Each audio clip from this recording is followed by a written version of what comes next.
Est-ce que vous vous êtes déjà demandé ce que l'ignorance vous a coûté et même ce que l'ignorance de vous-même vous a coûté? C'est quelque chose qui m'est venu en fait très tôt quand j'ai commencé à faire un travail de développement personnel sur moi.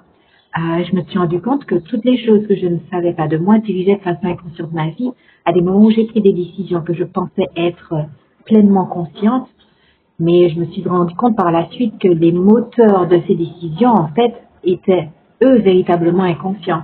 Même si je m'étais raconté une jolie histoire en disant que j'avais pris cette décision pour telle raison, ça n'avait pas toujours été le cas. Je vais vous donner un exemple. Quand je me suis lancée en tant que coach de vie, j'ai été formée à Londres avec Natural Success Academy.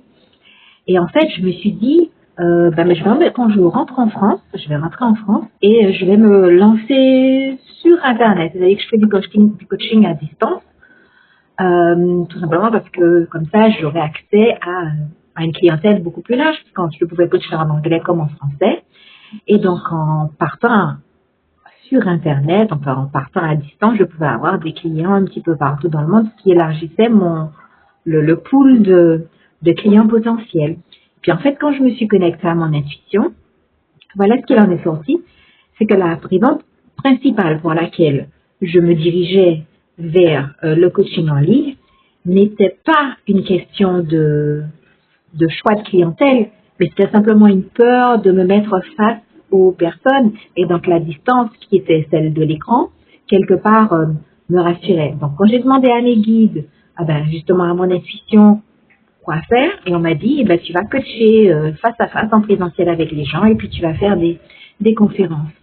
Donc parfois, on se trouve de bonnes raisons qui sont en fait des excuses, mais tant qu'on n'a pas conscience de vraiment ce qui vit en nous, on peut être amené à prendre des décisions qui sont quelque part néfastes pour nous parce qu'elles renforcent une peur ou une limitation qui est à l'intérieur de nous. Alors on se dirait, c'est quoi le problème d'avoir des clients à l'international? En fait, il n'y a pas de problème avec ça. C'est juste des choix.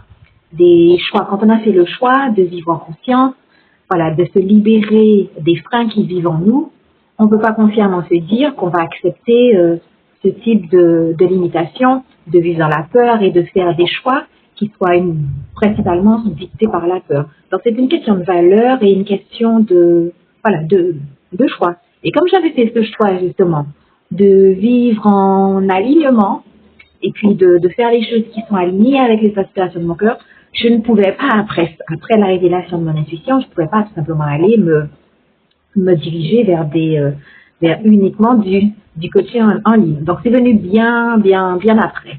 Voilà. Donc, c'est quelque chose que je voulais partager avec vous parce qu'il me semble absolument fondamental d'avoir cette introspection pour comprendre véritablement les décisions que l'on a prises pour pouvoir en prendre de meilleures à l'avenir. Parce que quand on connaît ces schémas, quand on a regardé un petit peu à l'intérieur de soi, on a tendance à voir venir nos mauvaises tendances, entre guillemets. J'aime pas trop ce mot, mais en tout cas, nos tendances, les tendances qui nous limitent, nos peurs, etc. Et on en arrive à prendre de meilleures décisions. Voilà. Toute en faute. Donc, je vous dis à très bientôt. Bye bye.